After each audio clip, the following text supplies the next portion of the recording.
A meaningful and amusing look at all aspects of gaming while still being a structured and well thought out game.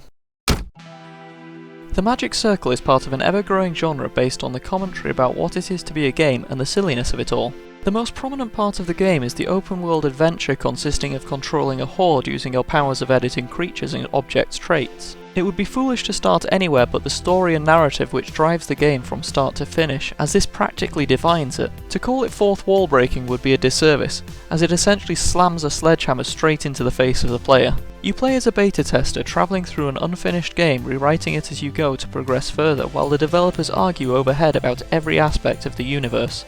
Unfortunately, to go into more detail than this would undermine the adventure as a whole.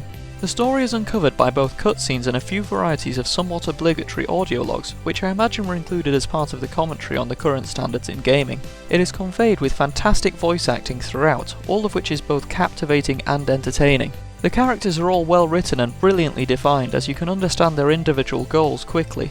It would have been very easy to get them wrong and too cliché, but fortunately this isn't the case here. As the main character and protagonist, you actually play a very minor role in the combat system. You essentially conduct the battlefield between the hordes that you want dead and the ones that you want to mindlessly follow you around.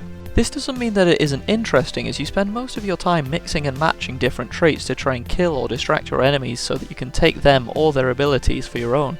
Personally, I opted to make a rock my most fierce and loyal warrior, equipped with flight and a railgun to defend me, and then rode it around the battlefield like an insane composer. Understandably, the other game mechanics are also hugely affected by a power to edit just about anything in the environment, most notably the slow movement. This can be circumvented as several of the creatures can be mounted, and if you invest your stat increases into speed and use the waypoint system, although a less direct mode of transport solves the problem. There is also a fairly unusual ghost mechanic which allows you to bypass most of the obstacles and view what is on the other side, or in some puzzles it's actually a core element to the solution, which gives you a legitimate reason for dying. The level design is excellent as it keeps things within your sight, but you will need to find various traits and tools to overcome the tricks and traps that separate you from them. It is almost always the case that you could have done each task a different way using a different method. I bypassed one part of the level using fireproof stepping stones to navigate my way over the top of some lava, but equally, I could have just flown over the top. I could have burnt the monster stopping me, or stolen its mind. All of this makes it really feel like a true open world experience.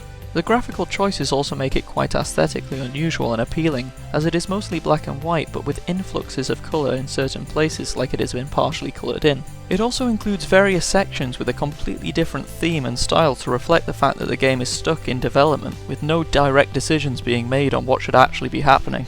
As far as I could tell, there were no bugs that occurred that weren't intentional, but it is difficult to say as a lot of the game plays on the fact that it has glitches. I definitely enjoyed my time playing the Magic Circle, and although the game only took around 4 hours to complete, I'm very aware of several sections that I missed, as I didn't have a solution at the time. This combined with the different possible answers to the problems encountered gives the game a reasonable amount of replayability. The entire game is an excellent commentary on gaming development, the fans that swarm around them, and the critique of games.